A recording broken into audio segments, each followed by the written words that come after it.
वो जगह थी जो उसने एना के साथ किया था। उसी बात ने एलिसा को घर पर ही प्यारी खेलकूद से रोक कर रखा। जब एलिसा 18 साल की हुई तो सल्तनत पर एक सानिया हुआ। बादशाह और मलिका दोनों समुद्री तूफान में लापता हो गए। बिलाशुबा एलिसा एरेंडल की नई हुक्मरान बन गई। ताहम एलिसा को डर था कि इसकी ताकत पूरी सल्तनत को, खास तौर पर उसकी बहन को पूरी तरह मुतासिर कर सकती है। एलिसा, तुम कहाँ जा रही हो? एलिसा, रुको। फिर वो सब कुछ पीछे छोड़कर चली गई। 16 साल की उम्र में एना का एक आशिक है जिसका नाम है हंस, जो पड़ोसी शहजादा है। हंस, मैं क्या करूं? एलिसा चली गई। कोई बात नहीं एना, बस वो आपके वालिदैन के कारण दुखी है। वो कुछ दिनों बाद वापस आ जाएगी। नहीं, उसने कभी महल को नहीं छोड़ा। ये खतरनाक है। मैं उसे अकेला नहीं छोड़ सकती। तुम यहीं रहो, मेरी सल्तनत का ध्यान रखना। मैं एलिसा को ढूंढ कर वापस ले आऊंगी। ठीक है, आपको मुमताज रहना होगा। अगर कुछ हुआ तो आप यहाँ वापस आ जाना। हम उसके लिए बेहतरीन तरीका तलाश करेंगे, ठीक है? बिल्कुल, शुक्रिया। इस दौरान एलिसा ने सल्तनत की सबसे ऊंची चोटी पर कदम रखा। उसने वहाँ अपना खूबसूरत बर्फीला किला बनाया। ताहम क्योंकि एलिसा किला बनाने में बहुत ज्यादा तवज्जो मरकूज कर रही थी, इसलिए वो ये नहीं जानती थी कि उसकी ताकत ने इतिहास का सबसे बड़ा बर्फानी तूफान बना दिया है, जिसने एरेंडल को बर्फ में तब्दील कर दिया था। एना ने हंस को अलविदा कहा। उसे एलिसा को महल में वापस लाने का रास्ता मिल गया। एना जानती थी कि उसकी बहन उस महल की सबसे ऊंची चोटी पर है। वो समझ गई ये सिर्फ एलिसा ही कर सकती है। क्या शानदार किला है। पहाड़ के वस्त तक एना का घोड़ा थक चुका था। खुशकिस्मती से वहाँ एक बार था। वो सफर के लिए थोड़ा आराम करने बार में गई। एना वाकई खुश हुई जब उसने एक आदमी को बर्फ की गाड़ी पर सवार अपनी तरफ आते देखा। वो रोजर और लुकस कतूबी हिरन है।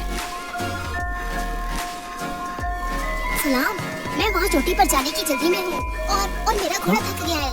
क्या आप मेहरबानी करके अपनी बर्फ गाड़ी में मुझे वहाँ पहुँचा सकते हैं? मैं आपको पैसे दूंगी। चोटी पर अभी इस मौसम में? क्या आप पागल हो? ये बहुत खतरनाक है।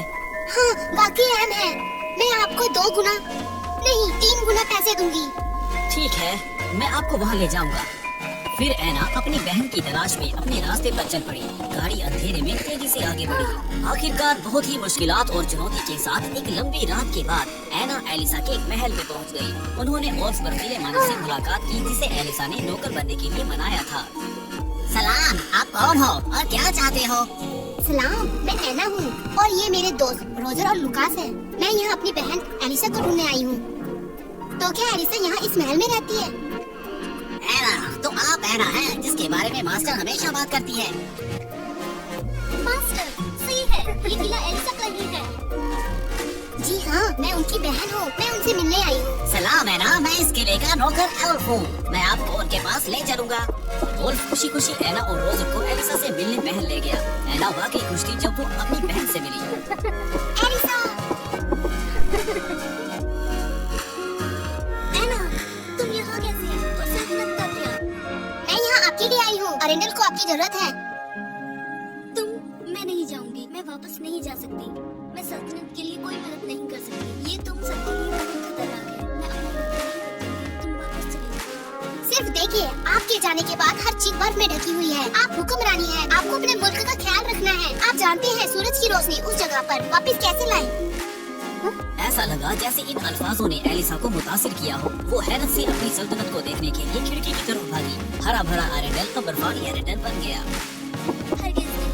क्यों? ये क्या? मेरी ताकत ने पूरी सल्तनत को बर्फ में डाल दिया। हरगिज़ नहीं, नहीं। एलिसा की ताकत होने लगी। एना, हमें वापस जाना होगा। आपको चोट लगी है। नहीं, जब तक मैं एलिसा को वापस नहीं ले जाती। हंस की बात करते हैं। एना की खबर के बगैर 2 दिन के बाद हंस ने मजीद मालूमात के लिए एलिसा के महल जाने का फैसला किया। ताहम वो बगैर किसी वजह के इतने फौजी ले आया। पता चला कि उसका मकसद एलिसा को पकड़ना था, एना को तलाश करना नहीं। एलिसा को हराना आसान नहीं था। उसने वापस आने के लिए अपनी ताकत का इस्तेमाल किया। एलिसा रुको, क्या तुम उस सल्तनत को तबाह करना चाहती हो? एना खतरे में है। क्या तुम्हें अपनी बहन की परवाह नहीं? ये कैसे हो सकता है? मेरी वजह से? नहीं, हरगिज़ नहीं। उस वक्त तक हंस ने एक सिपाही